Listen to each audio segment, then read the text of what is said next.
On today's show, we dig into our archives and firstly go back to 2016, where we head to the Perth motorplex and look back on the dramatic final round of the 2015-16 World Series Sprintcars. We showcase both nights of competition and the title fight between Brooke Tatnell, Jamie Veal and Steven Lines. Then we wind further back to 2005 and head east to Mount Buller in the Alpine region of Victoria. We look back on the cars and stars of an event that brought a real Targa feel, the inaugural Mount Buller Sprint. This is Speedweek.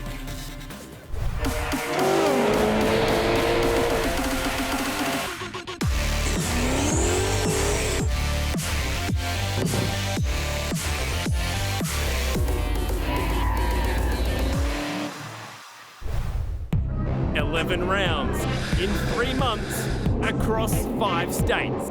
And now, NZ World Series Sprintcars has all come down to this. The Grand Final. Brooke Tatnell and Jamie Veal have been at each other all summer, swapping the points lead and sharing the trophies. Jamie Veal is the real deal, taking the first round. Brooke Tatnell has claimed his 75th win. But as we head into the first of 2 nights of racing at the Perth motorplex, a third contender is looming in Steven Lines. Who will put one hand on the trophy on prelim night at the Plex? We're about to find out.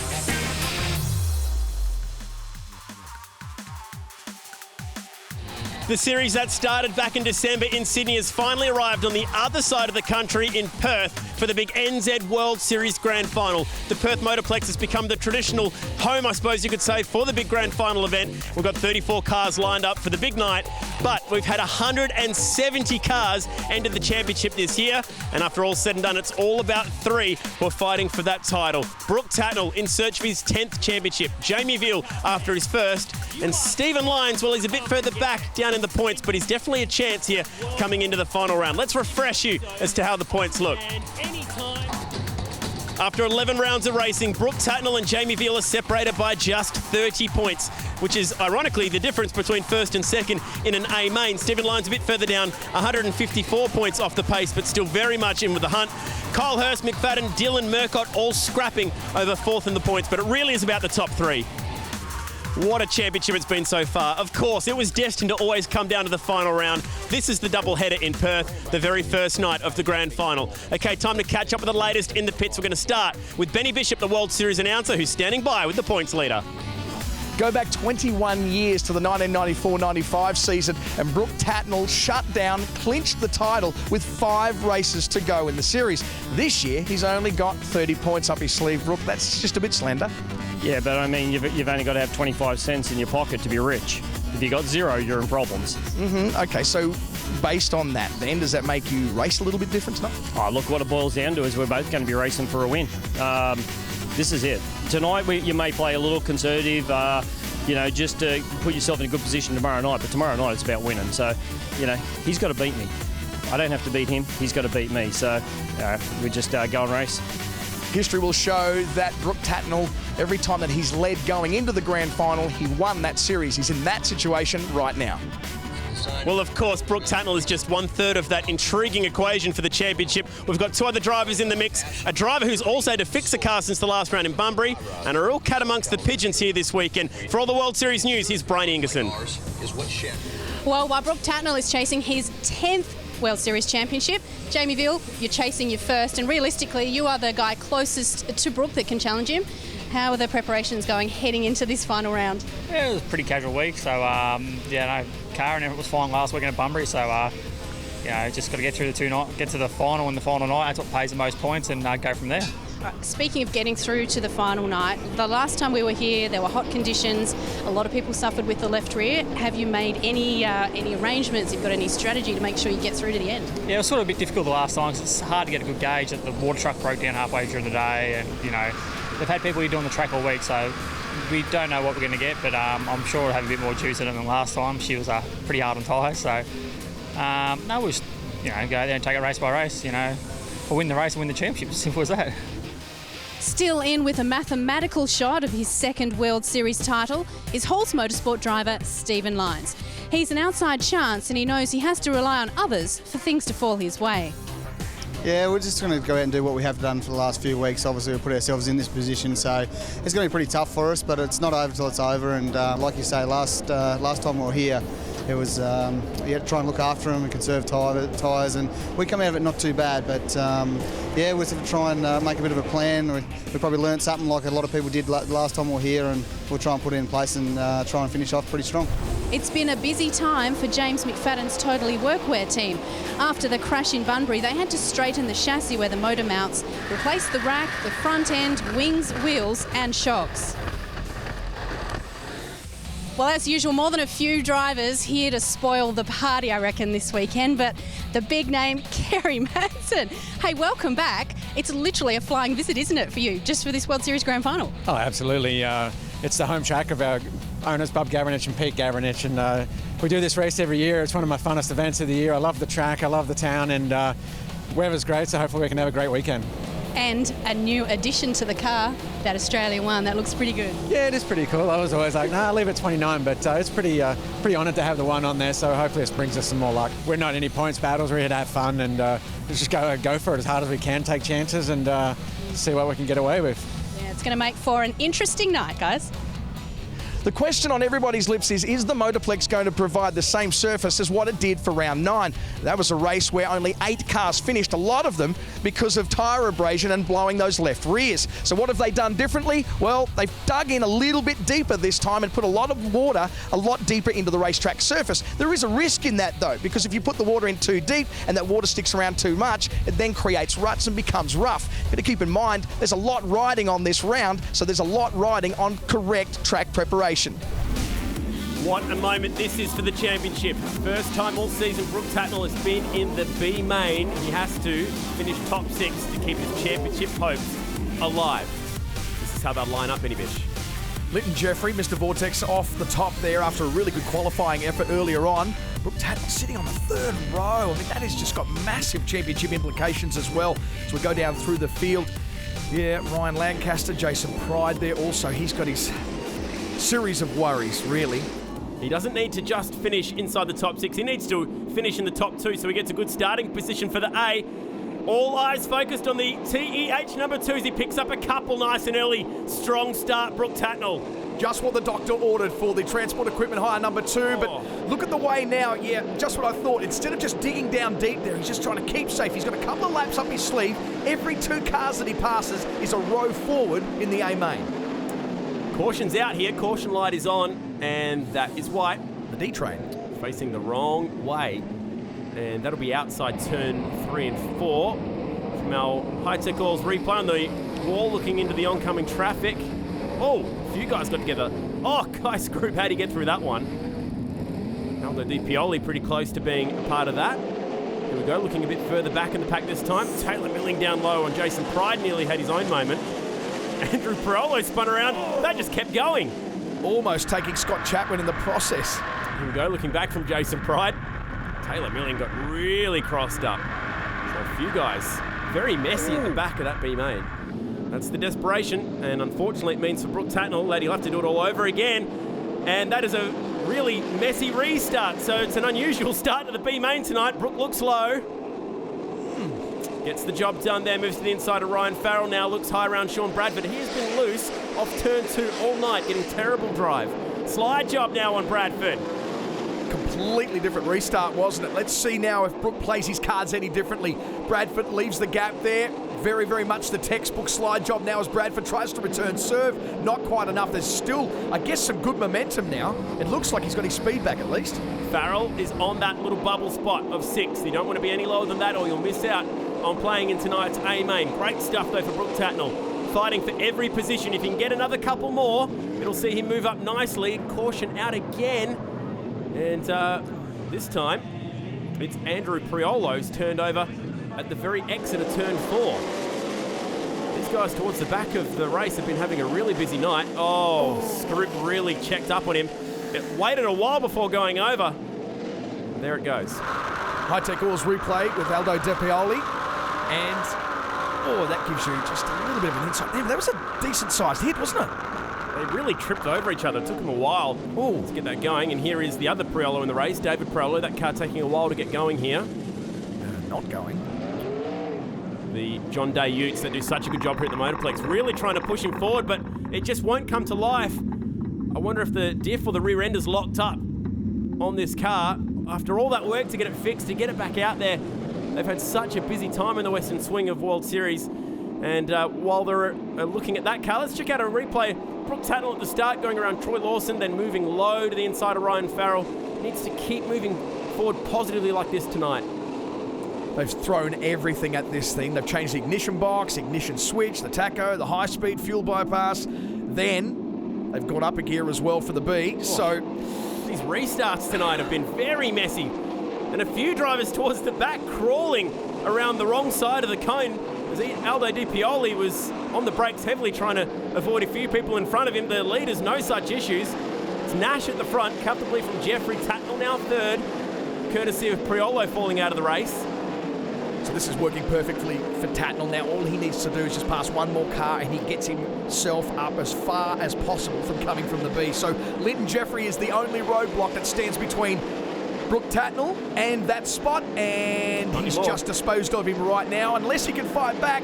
He's got some mumbo going down on the back straight now. Tatnell sits in second, and look at Bradford around the outside of Jeffrey too with a paralysing burst of speed. I like it. A bit of Con Migro, who's the local track announcer here, the voice of WA Speedway. Tatnell is sitting on the 8th row of tonight's A-Main if he can finish where he is behind Lee Nash, but he's got Sean Bradford chasing him down in third. This has been an average night for Tatnell by his standards. Qualified back down in 28th. Didn't capitalise on both his heat races. He needed to win both of them. Finished 4th and 2nd, not what he needed. And here he is fighting his way out of the B. Looks very comfortable though, doesn't he? He's not trying too hard at the moment. He knows he's just got to get across the line, finish this race. There's only 8 laps remaining. Oh, wow, Bradford's a bit desperate though. Yeah, that's Scotty Chatwin that they're putting down a lap at the moment. Chatwin caught up with a few of the fast guys coming by. Ryan Farrell's still sitting on that last spot. Here he is right now. A winner of 5 World Series events in the past. Another big name fighting his way out of the B. And they had to fix this entire front end and rear end pretty much courtesy of that nasty crash that he had coming to the checkers in his heat race. Good recovery though. He's done well.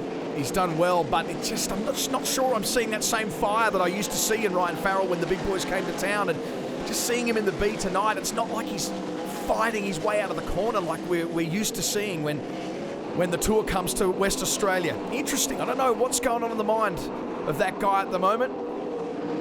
Just doesn't seem to be that same fire, that same desperation. But anyway, let's see if he can make it into the A. And maybe he can prove me wrong and make up a few spots. This is for the lead. Ooh. Tatnell to the inside of Lee Nash gets the job done down there at turn 2. So this is good news for Brooke. The track is slicking out enough where he can actually pass some cars. He'll need that starting in row 8 of tonight's A-Main. And also it looked like Sean Bradford was starting to put the pressure on Lee Nash too. So Nash getting loose towards the end of tonight's B and losing a lot of that momentum which you need. Farrell is back in 5th, so he's passed Jeffrey. Jeffrey now on that last bubble. Great to have Linton Jeffrey out here just for this weekend in preparation for the Quickie Boys race 2, doing it for SJ Crushing. Just amazing the wealth of knowledge that these guys have with the wing technology, and once they start explaining it to you, Chad, it's just like, man, that's all goes over my head. I just don't get that, but man, whatever they do it well just around the world. We're very, very proud of what they've achieved on an international level, but Brooke Tatnell, he is ready to take that checkered flag, and I guess with a sense of relief, Chad.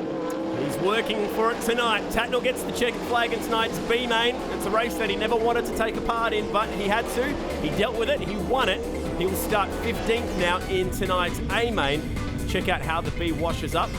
Tatnell from Nash. Nash stayed out of trouble there. Bradford back down to 4th. Farrell finishing up in 5th. Linton Jeffrey takes tonight's last transfer through to the A. Okay, let's go back down to the pits with Brian Ingerson. Well, he's hanging on to the championship lead by a thread, still winning the B-Main. Let's go in and have a chat to Brooke Tatnell. It's been a tough night for you, but all things considered, you're starting this A-Main. There's just 6 spots between yourself and Jamie Veal, so you've made the best of a bad situation, I guess. Yeah, we've made the best of a bad situation. That's damn right. But look, we've got a long way to go. Got a good race team, the boys. We just, crazy thing. We changed motors this week. Put in a motor that I preferred, and was the one we ran at the Classic and the title, and just one of those things. We had a spark box or a spark plug or a fuel pump go bad in qualifying and it just puts us behind the 8 ball. But, there's one thing. I'll never give up and I'll never go down without a fight. And a fight is exactly what we will expect. Coming up after the break, it's tonight's A main feature. Brooke Tatnell starting from position 15, his closest rival in the series from position 9. It's game on.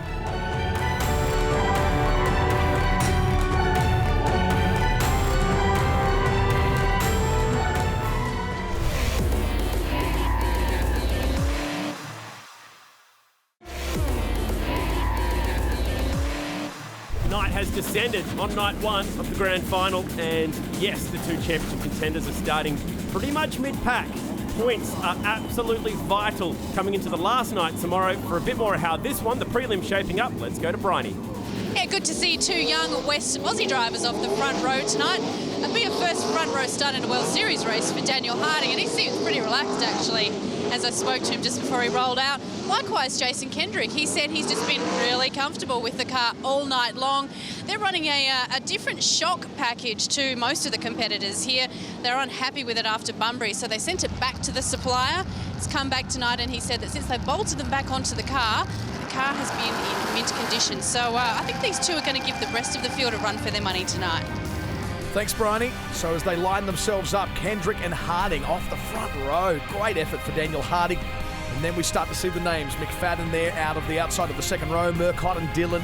And then Kerry Madsen sitting there in 7th. Jamie Veal, second in the points. He'll start out of 9th position. Jake Beard-Miller's fallen back a little bit after a really strong qualifying performance. Lyons out of 14th. He just grabbed him the A. Brooke Tatnell won the B, so he'll start right behind him. Great having all the big names in this championship starting around each other. Ryan Farrell and Linton Jeffrey off the back. 100 points for the winner of this race, so it is important if you win it. It'll set up your championship hopes for the final night perfectly. Daniel Harding alongside Jason Kendrick bringing us to the green flag. Prelim night is go. Harding there just anticipates, wants to get up the top side, and then he gets the slingshot. Oh, turnaround for Ben Elements. Caught it. Keeps it going. And we stay green down the back stretch. So that was a good bit of driving. One pulls infield backwards. There's been a spin. Field gets caught up in it. A little bit sideways through turn 4. But yes, the caution flag is out, and it was Jamie Maiolo, one of the strongest runners here at the Motorplex. Mile-up missile, as they call him. The 7-time AHG champion, so he knows how to race consistently, but he also knows how to race very, very aggressively there too. Gets a little bit of a tap, goes infield. Here he is, just sliding up in front of Murcott. Oh, and then caught his left rear. That was very close. This is the view from Jamie Veal's car. This might be pretty close, actually. You can just see them to the right-hand side. Oh, okay. Yep. Championship implications right there.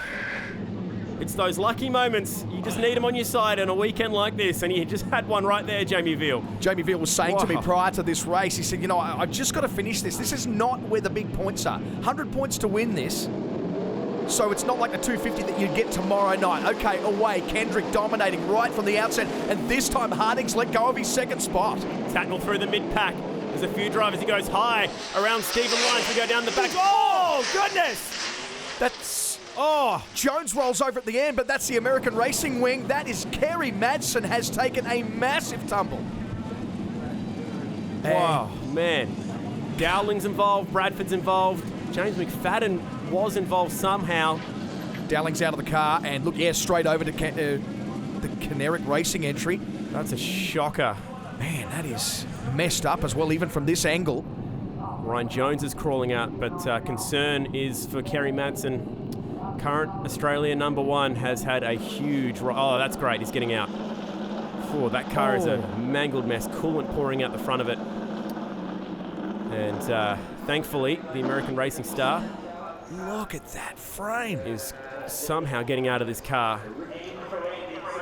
Yeah. Hush has fallen over this crowd as well, Benny. He saw. Yeah, very ginger. It's almost a shock round of applause from the crowd. How did that even start? We missed the beginning of it. The first we saw of it, he was just up in the stars. He came down in a horrible way. Okay, high-tech alls replay. Watch out for #1, Black Wing. Moves up. Contact with Harding. And over it goes. Oh, there's McFadden. And McFadden gets the hit from Jones. And And what, did he restart as well? Might have restarted that car. It was a big enough hit. Looking back from Luke Dillon. Watch the number one. Hooks the front of Harding, goes square into the fence, and that was up as high as the catch fence. It's almost like a slide job. Yeah, we'll see it from this angle. A slide job. Oh, that sound of just crushed metal. How's the head on for Ryan Jones and James McFadden? That alone is a nasty crash. This is looking back now from J-Mac's car. Oh, it's tight. How did Kyle Hurst get out of that? Wow. Oh. Good job, Jamie Maiolo, after spinning to avoid all that mess too. From Ryan Jones' point of view. This will be tough. Oh. A nasty hit. Kerry is A-OK. That's the good news. He's standing by alongside Briney. Oh, well, what do you do? That sucks. We had a really good race car, man. I guess we'll try and... I think things are not very good, so hopefully see if we can put another one together, come back tomorrow night, we'll see. Just whacked my ankle on something, and I just wanted to... It was hurting, so I just wanted to take my time getting out. Shannon's Insurance on board with Jamie Veal as we get set for a restart. They're lucky drivers tonight. They've both also moved forward courtesy of that crash as we get set to go for a third time. Daniel Harding alongside Jason Kendrick. Can we get a lap of green flag running? Let's hope so. This time it goes exactly opposite to what we saw earlier. In Harding's got something up the top side. Kendrick goes back into second. Lines are still in there as well. Tatnell, it's Dusty back there. He moves to the inside. Oof. Now to the outside of Nash. He's actually also fighting with Brad Maiolo. Should set up a slide job down at turn one. He'll take that opportunity. Oh, it slides right up behind Jake Van Miller. That's what you notice with a 22-metre wide track, is those slide jobs don't necessarily just happen in the turn, but they can pull themselves out like we saw there into the actual straight. So he's doing well. He's moving forward. Harding has asserted himself at the front of the field. This is huge for Daniel Harding. I know it's just a prelim, but still here he is leading the way from Jason Kendrick, who's won more than his fair share of races here. Big slide jobs further back. That time it's Nash. Harding leads them. He's got himself one win in the books. It was up in Karratha, but by his own admission, that was not a whole lot of drivers up there, albeit still a great win. But then he's in the box seat now for a really significant career highlight, as Kendrick's not going to make that particularly easy, is he? Oh. Keep your eyes on Murcott too, just looming there in third. This is set up beautifully as Kendrick looks for the lead in turn three. Washes up behind him, finds the cushion again. That was from a long way back. Wasn't going to happen there, but Kendrick's shown his intentions. Perfect racetrack. That's the point, is that there's so much on the top that a slide job is going to come close or it's not actually going to work. He tries again, but you notice he stays up high this time. Then starts to reassert and see if there's another tactic, another way to get under the Jolly Good Auto Electrics car number 12. Kendrick working very hard there. And turn two is a really difficult corner on this track, and a turn it lap after lap on the cushion. At least once you'll find yourself knocking the wall through the course of an A-main. They're approaching traffic. There's no doubt that the fastest way around the racetrack is at the top, where that little bit of moisture remains. But if you stay up there, you will leave yourself way open for the slide job. 8 laps are down, and Harding is looking very, very tidy at the moment. They're spreading themselves out a bit. It's probably, I guess, a little bit... Oh, Kendrick, a little bit caught up on the cushion there. The cars are spreading themselves out, Chad, but it's not really testament to how good that racetrack is at the moment. It'll all happen in traffic. That's my gut feeling at the moment. Jamie Veal's locked down in 4th position, so he's picked up a few spots at the moment. Lines in behind him, so championship 2nd and 3rd right there. They're sitting 5th and 4th on the racetrack. But for Veal, that's enough to actually take the championship lead overnight if he can just finish ahead of Brooke Tatnell. Tatnell's got his own dramas trying to find his way through the field. So I think Jamie will just be happy to finish ahead of the two guys that he's fighting in the championship tonight. This would be the perfect scenario for him. He's not at all fussed. I think just watching as we get little bits of insights into the cockpit there, he's not too stressed, and it doesn't look like Steven Lines is either. But this guy here, you can see the aggression. It's completely different to those other two cars. Yeah, we're in traffic, and the first one's Linton Jeffrey. So they go high around Jeffrey. Harding's had to deal with one car. Kendrick's got a great exit through turn 2. Here comes a slide job. Bet the house on it. New leader. There it is, Harding now. Can he come back at him? Gee, there's a little bit there at the mid-track. It's almost enough. Or tidy. Just a little bit off the throttle there for Kendrick, just to let him through. Murcott tries to advance on that as well. Can he get up to the front spot? Murcott really sprung a surprise as he moves into second. Veal and Lines both closing. Murcott slides behind the Hit 929 car, so he's back into second here. Great battle. Oh, the top five are right on top of each other. Lines and the Halls Haulage number 3 is a part of this battle. This is heating up just over halfway through the prelim. Jamie Veal has to discipline himself right now because he's got to finish this race. He doesn't want to be taking risks. He's not a risk taker, but there we go, Lines. Through to fourth. Veal goes to the low side. Oh, absolutely no grip down there. Slides up through the slick and lost the better part of about 6 car lengths. So Kendrick, what can he do now? This. Straight to the inside line. Oh, slides right up the racetrack. Right rear finds the cushion and nearly the concrete. He's thrown some huge moves. Hasn't made one stick yet. Harding is fending off a hard-charging son of Jeff Kendrick. That's Jason Kendrick. Jeff had his own good career in both touring cars and sprint car racing. This is his son, doing the family proud. Tatnell further back in 7th, wants to get a wiggle on here. He's going to hemorrhage some points for the guys that matter. He looks to the low side, gets his own slide job going, and gets the grip to make it stick at the exit of 4. So now we've got Lines, Veal, Tatnell following each other on the track. In the process, he gets himself another 3 points in the play out of the points payout, I guess, here tonight for this preliminary A main. Oh, here we go. Again, this time it should stick. He slides right up in front of him. Oh, but he gets the right rear in the fence. The one time he would have had it, there's contact at the exit. What a great race this is between Daniel Harding and Jason Kendrick. Murcott's all over them as well. Should look to the low side down at turn 1. And should make it stick in a second. Oh, another cloud of the wall for Kendrick. That's hard enough to break a shock, at least a Jacob's ladder. He fell back behind Lines. This is epic racing. He gets past Lines again. Lines moves back by at the exit of turn 4. We love the Plex when it gets like this. What a racetrack. Oh, what a prelim. Steven Lines' peripheral vision working absolutely overtime at the moment because he's got action wherever he looks. He's going to try and tag himself up onto the back of... Oh, caution, Benny. Car number 83. Caution is out.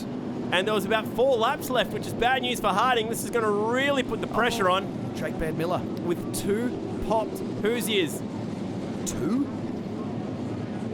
Is this going to be a bit of a problem now? We obviously had that issue 2 weeks ago here at the Perth Motorplex. Jake gets out. That's probably the cause, I'd say, here, Benny. Looking down. Oh, yeah. Oh, that car just turned hard right in the middle of that corner. Oh, and everyone did a really good job to sneak through that very small gap. What a battle this was for the lead. High-Tech Oils replay. Kendrick, I thought he had the job done there. Really hit the wall quite hard. Then they made contact nerf bar to nerf bar at the exit. Looked low again through turn 4. Murcott was a part of it. Good clean racing. Neither driver really hitting each other, apart from the little gentle love tap here or there. And then he really did clout the wall that time. Daniel Harding looking at winning his first ever World Series A main, albeit a prelim. Either way, he would have earned it. And it also puts Tatnell right on the back of Jamie Veal, so plenty of storylines to unfold in the last 4 laps. Murcott, he's got Lines to worry about. Here comes Steven Lines. He's on a charge tonight. Started 14th. Here he is in second. Time after time, he manages to find a way to the front. Man, the West has been good to Steven Lines, hasn't it? He is absolutely at home over here, and we often chip him about how he should probably move over here. He has so much success. But now he sits in second. Murcott sits back, and I guess Kendrick's sitting in a place where he's wondering what could have been. Well, he's going to try and change that right now. Gets on the inside of Murcott. Potential prelim podium there, but Lines, there's 5 points up for grabs if you can win this prelim. There's also a good battle going back here between Tatnell and Veal. Final lap of the race. Who's going to win the race? Who's going to win the battle between the 2 championship contenders? Tatnell goes low and has actually picked up another spot. Veal gets him back at the exit. Tatnell to fight back through turn 3. Gets there, and Harding holds on. Wow. Tatnell does beat Veal to the flag.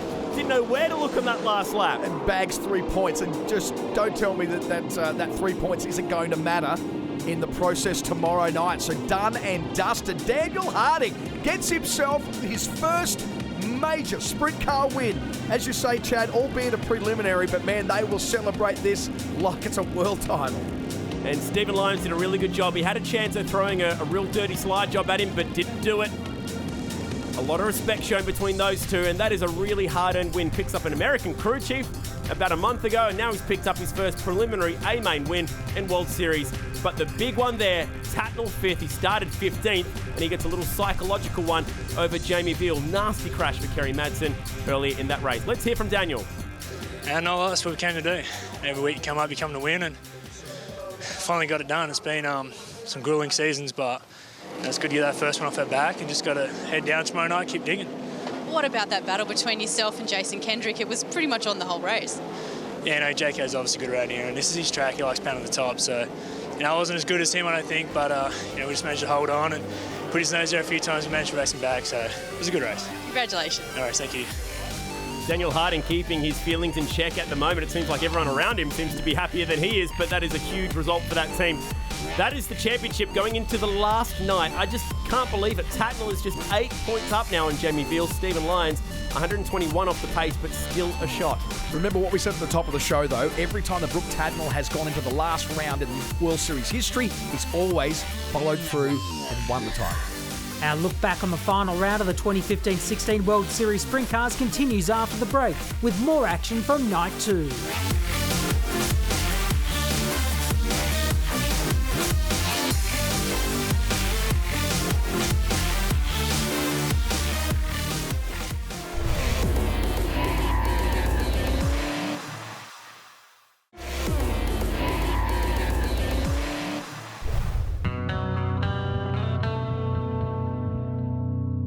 There's been nearly 3 decades of World Series Sprint Cars action, but there's never been a championship battle quite like this.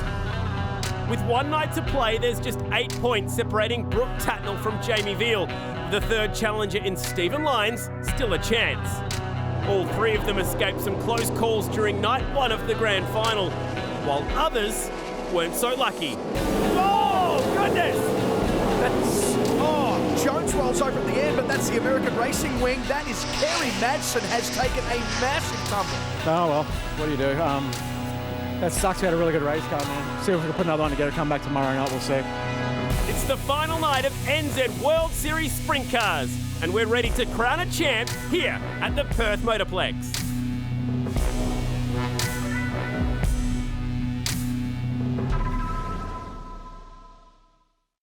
13 nights of racing around Australia, and NZ World Series Sprint Cars has come down to the last night at the Perth Motorplex. Hi everybody, welcome to the grand final.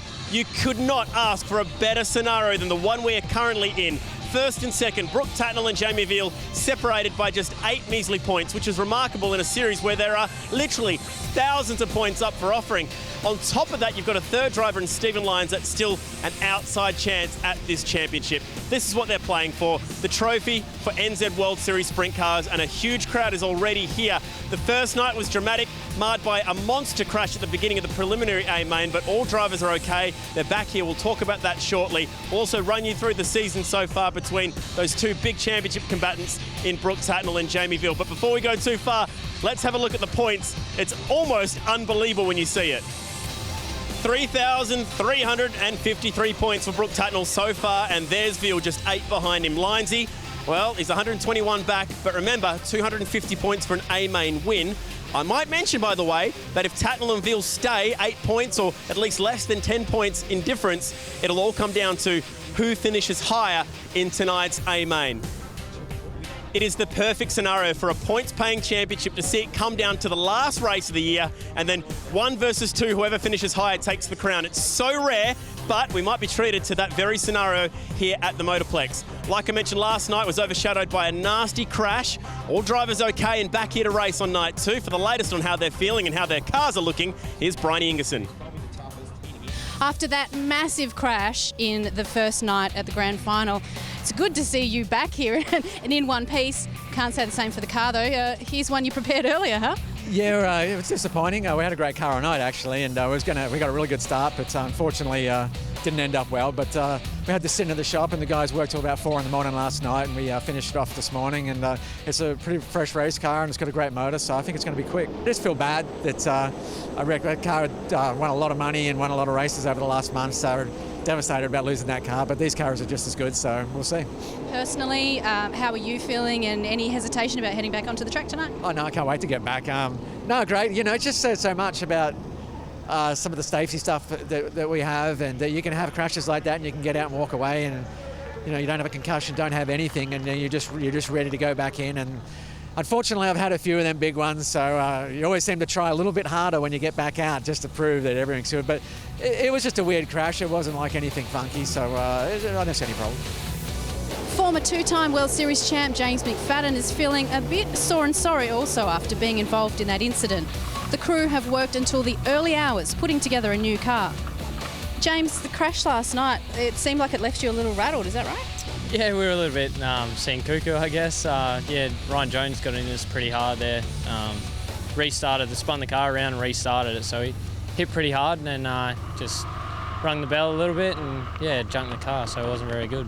The rock screen, that came detached from the car too, is that right? Yeah, I think his front wheel or someone's front wheel come up, smashed the wing off and went through the rock screen and kind of laid up against my head. So fortunate enough, I got really good safety equipment and, yeah, got out of it all good, so back again tonight. All right, just give us a quick summary of what you've had to do to get a car ready and on track for tonight. Yeah, we went to bed about 3:30 last night. New car, another motor in it. Yeah, replaced everything really. So not a really good night, especially on the first lap. That good of a starting position, but that's racing. That's the way it rolls. We'll dig deep tonight, and just hats off to the boys for, you know, busting their butts last night and getting us on the track tonight. Carl Dowling says he's incredibly lucky, only having to change the airbox on the motor and some wings. Ryan Jones, though, not so lucky. The front of the chassis was bent to the right, so that's been straightened. They also had to replace the left front shock tower, a front end, some shock absorbers, and dozens of other perishable parts. It looked worse than it was, though, for Carl Hurst's 17 machine. In fact, they came out relatively unscathed, just a top wing and a right rear tyre needing to be replaced, which is important because tonight they are continuing the battle for fourth place in the championship between himself, James McFadden, Dave Murcott and Luke Dillon, all separated by just 39 points.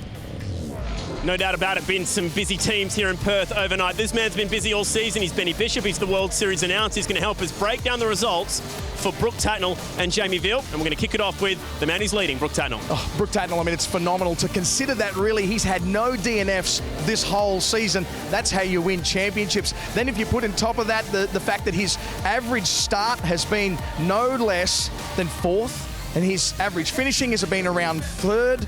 It really is phenomenal, and that's how you put the whole package together. It's phenomenal. On top of that, finishing top 10 every single night. 9 out of the 11 rounds he's been inside the top 5. The crazy thing is, apart from the extra win and the 2 podiums, it's almost the exact same story for Jamie Veal. Roll up his results so far. Incredibly consistent, exactly like Tatnell, finishing every night inside the top 10. Yeah, it's phenomenal, really. You try and compare the two, and really what you get is almost parallel lines throughout the whole championship. That's why tonight, there's no surprises. That's why we're looking at 8 points the difference with Tatnell. And the interesting thing is, the reason why there is that 8-point difference is because of what happened right at the death knock of last night's preliminary A main, where Brooke Tatnell stole 5th spot of Jamie Veal and got 10 points. And that's why he got up there in that 8 that we come into tonight. It's amazing. I know it's hard to pick a moment at a championship where it all unravelled, or that key moment, but you and I have kind of underlined a couple to look at. I'm going to start it off by looking at Brooke Tatnell. For me, the big moment for Brooke came at Mount Gambier. James McFadden infield pass was called.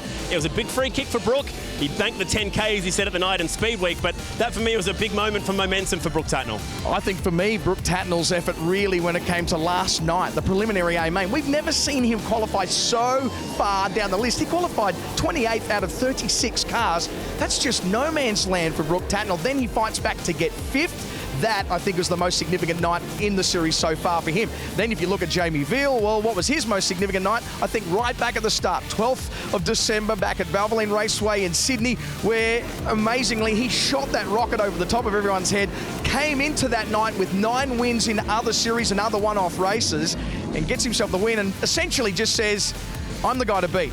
That's a big confidence boost. He kicked it off in fine style, but For mine, the first night of racing that we had here 2 weeks ago, Jamie Veal leading, backs off the loud pedal to just get a result. Everyone's popping tyres. He decided to go conservative, very mature drive. Had he not done that, had he gone for the win, been greedy, could have popped a tyre. You and I might not be having this conversation right now about how close this championship is, but who at the end of the night is going to take this away?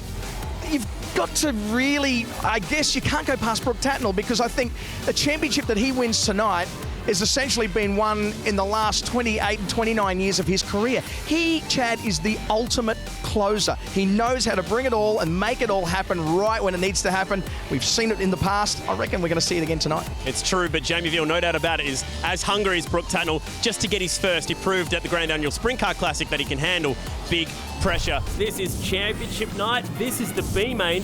None of our 3 championship contenders are in this race. They're all coming up next in the A. This will help us sort out the last 6 positions, although there's a fairly well-known guy off the front row.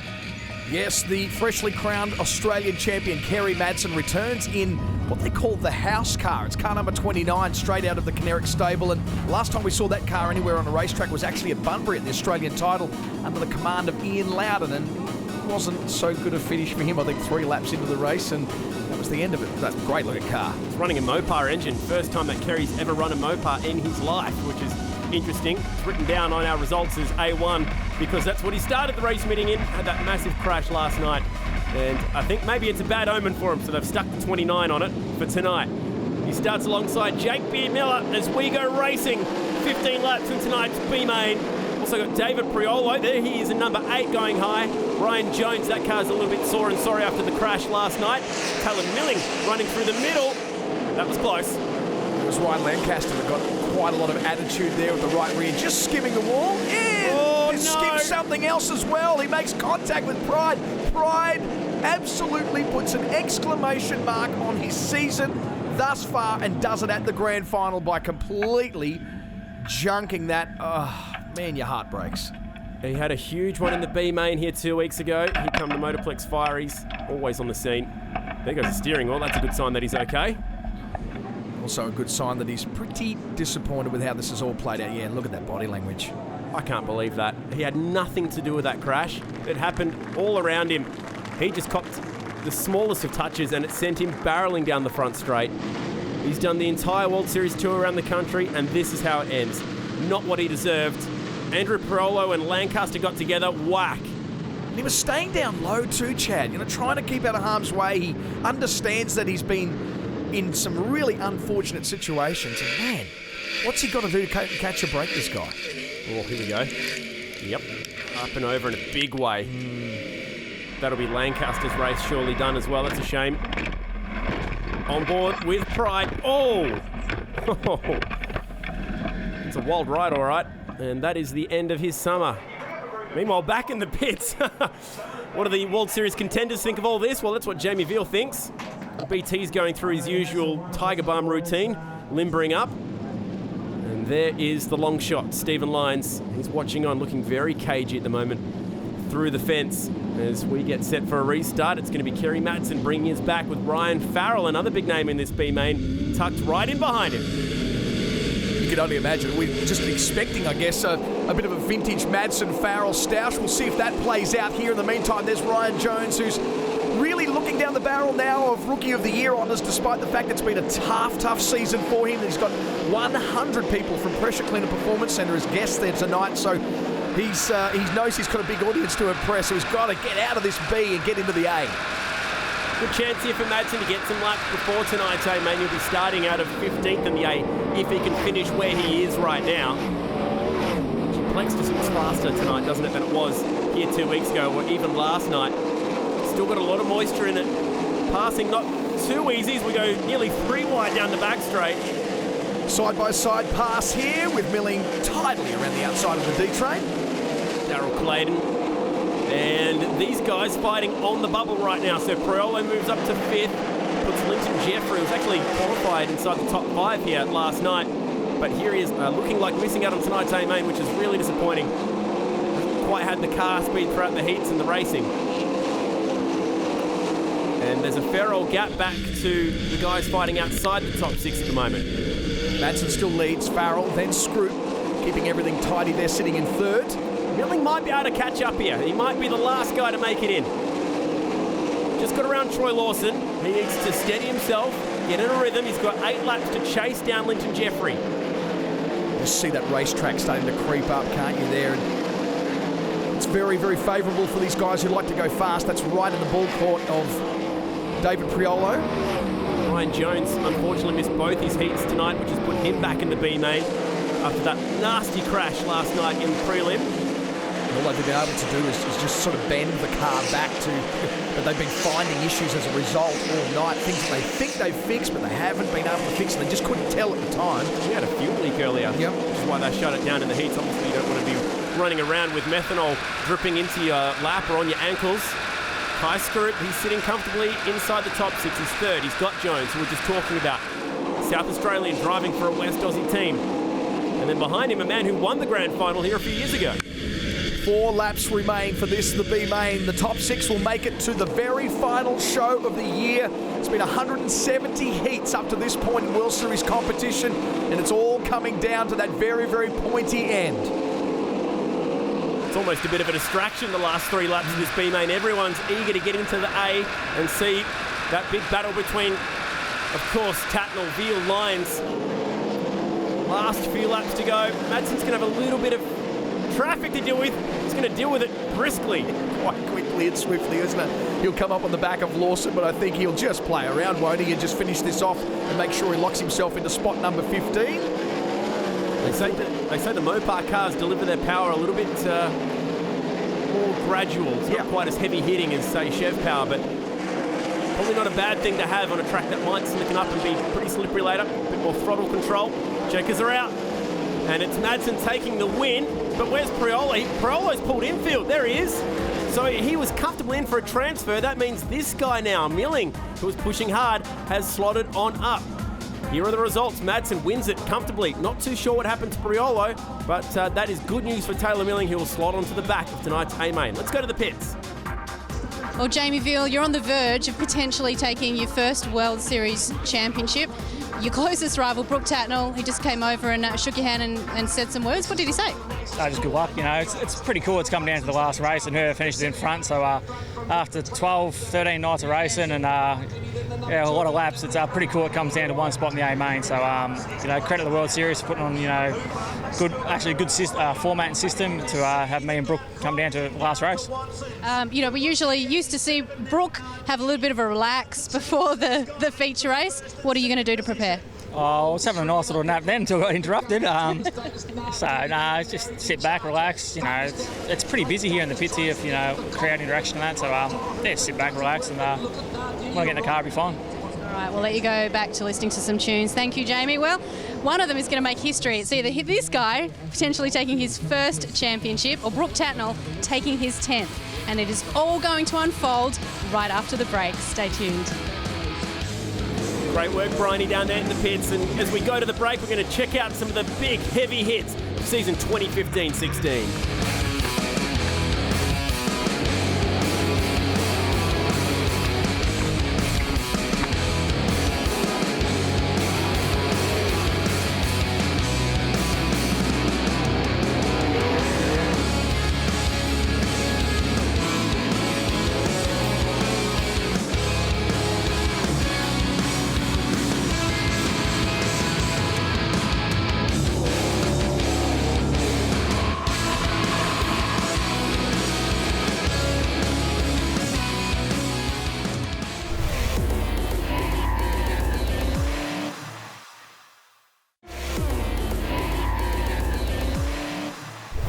Great looking trophy. There's a huge crowd here tonight, deservingly so, because this championship has been unbelievable. I've never seen anything like it in just about any form of motorsport. So there's Linesy for the scenarios, exactly how he needs it all to play out. Let's go infield with Bryony Ingerson. The championship scenario is this. Let's start with the outside chance. Steven Lines in the W3, starting off of the front row. He needs to win this race and hope that Jamie Veal finishes 12th or worse and Brooke Tatnell 13th or worse, and he will win his second World Series Sprint Cars title. When it comes down to Brooke Tatnell and Jamie Veal, whoever finishes higher in this race will become the new World Series Sprint Cars champion. It's that simple. Fireworks are going off. We're set for tonight's A-main as we go 4 wide here. And this is the moment we've all been waiting for all season long. It's going to be absolutely huge. Hang on a minute, look, Dylan's still running around the infield. Hasn't taken his place on the 4 wide here. The pole sitter's pulling infield. Not part of the championship battle, but that is heartbreaking, and the grid is rolling without him. Goodness me, this will mean that Jamie Veal moves up to 5th now. So actually it's helped Veal move away from Tatnell. Oh, so now we're going to move rows up. Then once we go 2 wide, that means they were going to be 1 row apart. Now there's going to be a row between Veal and Tatnell. Oh, it just got harder. It just got harder for Tatnell to hold on to this. You long for a scenario like this one. You get to the last race of the championship and you say, whoever finishes highest between you and you wins the title. That's essentially what it is right now between Jamie Veal and Brooke Tatnell. But then you've got a whole bunch of other hungry drivers that are just out there to win. Yep. Playing the spoiler. There's so many of them out there who'd like to do that. James McFadden would be one of them. And, you know, if Ryan Farrell could get up, he's certainly shown his capability of doing that, but just not right on that edge like we'd expect. But no one has ever dominated this race. In the last 9 A-mains at the Motorplex and World Series, it's been a different winner each time. So no one's really got a stranglehold on this. They're just about to roll around. Man, the tension's palpable. Lines on the outside of the first row alongside Daniel Harding. Veal in the 35, one to watch out for alongside Brooke Tatnell in the 2. We're green in the grand final for NZ World Series Sprintcars. What's going to happen over the next 30 laps? We saw a nasty crash in the first lap of the prelim. Veal swings down low. Gee, nearly 4 wide there for a moment. McFadden looks low. I think Veal's picked up at least 1 spot at the start. Yes, he's in the 4th. That's the championship scenario as it stands. If they finish where they are, Veal comfortably the winner. 46 points behind Brooke Tatnell. I tell you what, he's not too shabby on the math either. He'd probably have that worked out as he's wheeling the car around the racetrack at the moment. But really all he needs to do is just stay out in front. Veal's car bellowing smoke at the moment. We saw that in the prelim. Nothing to really be worried about. These cars do that. They breathe oil. Particularly on these sort of banks as well. Just leaning over there on the left. Harding's out of here. He might just do the double. He's got a great lead at the moment. Pulling away from Steven Lines. Lines, though, needs to win this race and hope that Veal and Tatnell get caught up with accidents or have tyres blow or anything else happen to them. At the moment, they're looking good. Oh, that was McFadden. McFadden's hard against the fence. That's another spot for Tatnell, which sees him close that championship lead, but we're going to get a caution here. Gee, I hope it's not that engine they just put in because they borrowed it from Jamie Veal. We spoke earlier of Jason Pryde's nightmare season. Well, this guy's not been too far behind, has he? I think it's just rolled out of gear, judging by what J-Mac's doing in the car. So they'll get a restart, but really, it's another night of bad luck for Jamie Veal. Daniel Harding was quite happy with the start that he got. He was a comfortable leader. That racetrack's not quite close to the fence like it was here last night, which is going to make passing that little bit more difficult, which is even worse for Brooke Tatnell. You can see actually how much moisture's out there. Just you can see when you look down the front straight, the snail trails from the right rear. Ugh, just went dead on him, so that's jumped out of gear. Really frustrating. Gee, lucky that no one else cleaned him up. We pick up the leader. Those are the points. That's how it stands. Tatnell 36 off the pace. He needs to catch Jamie Veal and pass him to win the championship. Lines needs to win this race and hope that Tatnell and Veal fall away as Harding picks up the throttle on the restart. Lines is right with him, needs to fall back in behind the cone though. He does. Good restart with Kendrick right in behind him. But that's the guy we're keeping our eyes on there, the Transport Equipment Hire car number 2 for Cricky Motorsport. He's the guy who's got to pass cars if he thinks he's going to get a 10th championship. He's got Sean Bradford pushing him here. Tatnell will be so frustrated right now. As Bradford gets a bit loose in the mid part of that corner. There's nothing Tatnell can do about it. The track is so fast. It's really hard to pass. These cars are so even. He's just struggling to move forward and catch up to this guy. It's not quite the battle that we wanted to see. We wanted to see Tatnell versus Veal going side by side like they did in the prelim, but there's still 24 laps to go. Anything can happen. All on the wide open spaces. That is the Perth Motorplex. Jamie Veal, look at him. He's not really changing his line. He's not checking anything out. He's just totally relaxed at the moment, where it's different for that guy. He's looking at every opportunity to see where there's something. And then in the process of that research and development, loses a spot. Can he get it back down at turn 1? Not quite. So battling away with Bradley Mayolo, not moving forward, not moving back. A sitting duck in the point score right now. Brooke Tatnell. We go on board and check out Jason Kendrick, doing a great job in third. Really raced hard for the prelim win, couldn't quite hold on to it. Shannon's Insurance bringing us the onboards of NZ World Series Sprintcars, supported by High-Tech Oils. He's busy, isn't he? You think on a track that's this long. Oh, it's lost the noise. Oh, hello. It's all gone dead for Jason Kendrick, and he's loosening the belt, so he's coming infield. He was on for a podium. Meanwhile, further up, Lines closes on the leader, swings low, not quite this time. And with Kendrick pulling infield, that brings Veal up a spot as well. Good demonstration of just how there is nothing down the bottom at all. That's why everyone's locked up into the top side. Now, very, very comfortable. Harding would just try to control himself. He knows already, Steve Lines has already poked his nose under. He knows he's there, and he knows he's in fine form in the West as well. Another attempt, not this time. Catching traffic as well. We stay green. Just that one caution so far for James McFadden, who rolled out of gear. Kyle Hurst sitting back there in fourth. Been a good night for David Murcott as well. I haven't seen too much of him on for a solid top 5 result. Leaders closing on that traffic. We go through turns 1, turn 2, focusing on his rhythm. He's a new race car driver so far. Daniel Harding, it's been an amazing turn of form in the back half of the season. We are halfway through this final one that decides this 29th World Series Championship thanks to NZ. So far, Brooke Tatnell has passed 3 cars. Steven Lines passes Daniel Harding to grab the lead. New leader, so he's right where he needs to be. He's done absolutely everything possible. He's got himself to the lead. He didn't qualify all that good last night either. Veal might be able to pick one up here. So if anything happens to Veal and Tatnell, Lines could just about win this championship. Or racing like that, it's probably not what Veal needs to do right now. He doesn't need to pass Daniel Harding. Doesn't need to make contact with him. This is dangerous. He's in a dangerous position. He needs to clear him. He's done it. Kyle Hurst is looming as well there, trying to turn it on for Milwaukee Power Tools.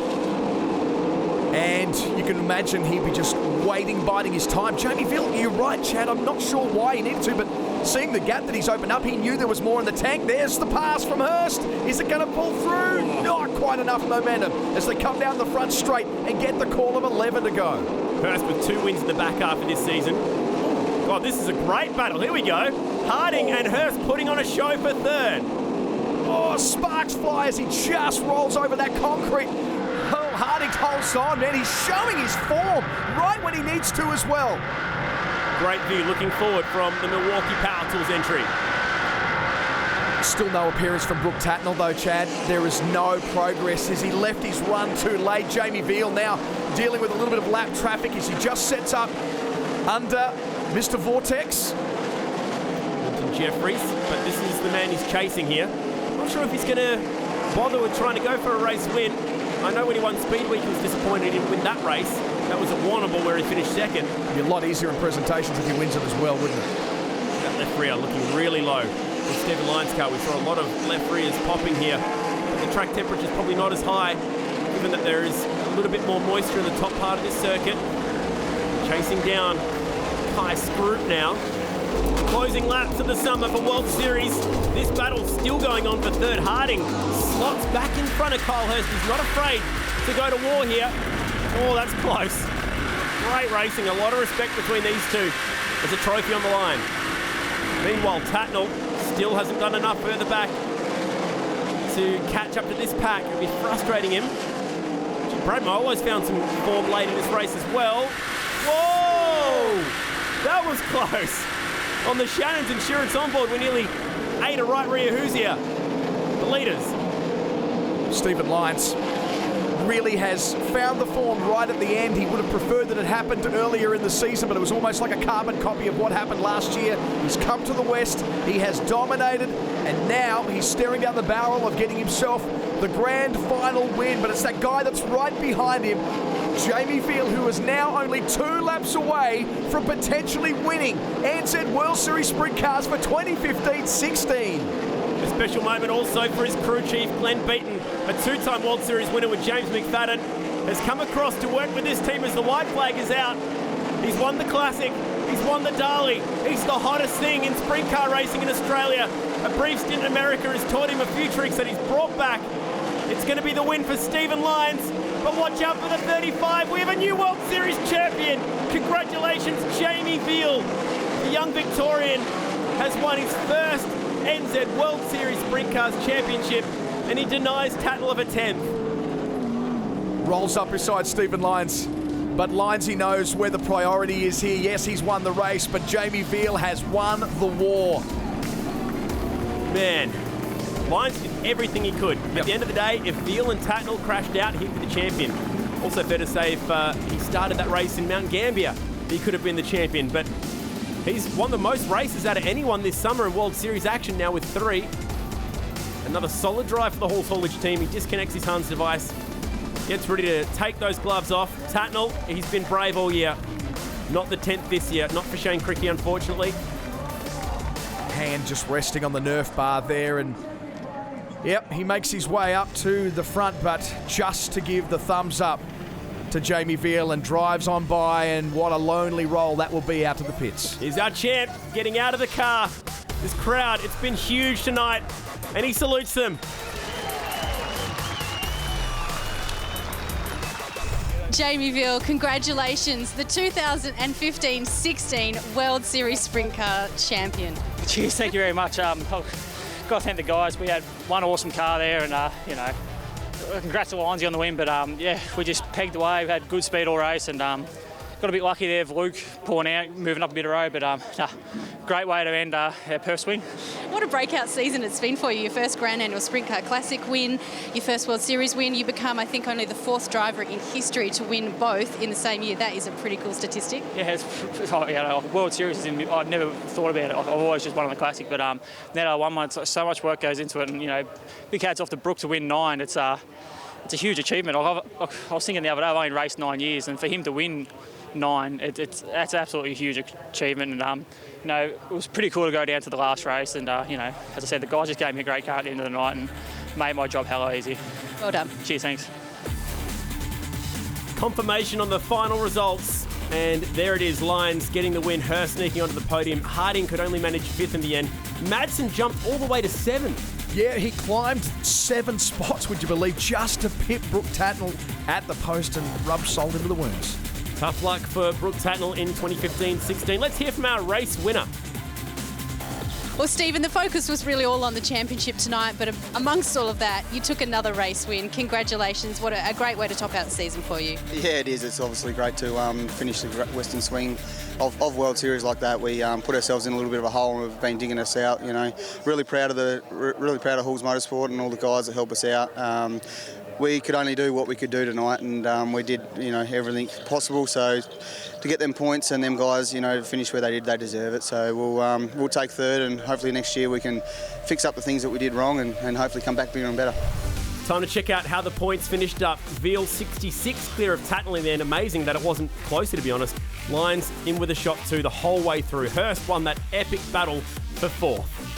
Down the 9th there, Ryan Jones grabs the Rookie of the Year honours. But for Jamie Veal, it all started back in December 12 at Valvoline Raceway, where he got that first win, bagged some great points, and then went on to get the Speedweek Championship as well. And that's where he really set himself up, Jack. Really needed to focus on what he was going to do tonight. He did it, and he wins his first World Series crown. Congratulations, Jamie Veal. Thanks to Benny Bishop, Johnny Gibson, and Brian Ingerson for their help all through the season.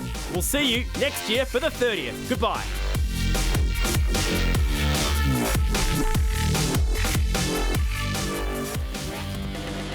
Coming up after the break, we look back on the cars and stars of the Targa-inspired Mount Buller Sprint from 2005.